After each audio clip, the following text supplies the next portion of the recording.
Parce que l'Europe n'est pas l'ombre d'elle-même, parce qu'il y croit. Il était là ce matin à l'inauguration de la Maison de l'Histoire européenne à Bruxelles. Ah non, je ne suis pas engagé par le Parlement. Je suis Captain Europe, je suis le seul super-héros en chair et en os de l'Union européenne. Je suis là de manière bénévole.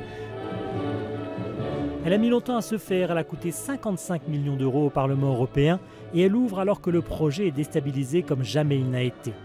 Les premiers visiteurs sont tous convaincus de sa nécessité, mais ils sont tous aussi inquiets. Je pense qu'il y a des enjeux et des problèmes réels et je pense que le repli vers les nationalismes n'est pas du tout la bonne solution.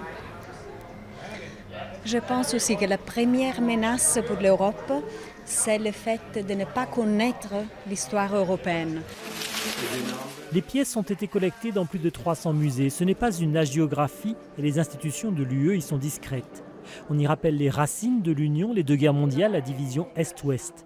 Slovène, la directrice, est de cette génération qui a vécu en Yougoslavie socialiste jusqu'à l'intégration heureuse. Mais elle voit que le balancier est reparti dans l'autre sens.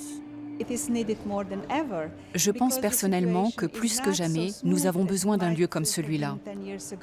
Parce que la situation n'est pas aussi facile qu'elle a pu être il y a 10 ans. Et en visitant ce musée, on peut trouver dans l'histoire des échos à ce qui se passe aujourd'hui en Europe. Les Bruxelloises, Micheline et Françoise, ne comprennent pas pourquoi on en arrive à un tel niveau de rejet. Au dernier étage, celui où l'histoire et l'actualité se rencontrent, le prix Nobel de la paix en 2012 et le Brexit en 2016, elles sont tristes.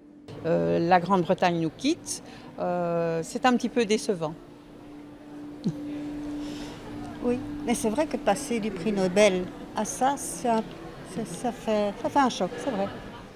Pour François Fauré de l'Université de Bruxelles, il est bon que l'Europe soit aussi confrontée à ces difficultés. Ce serait peut-être même un signe de maturité.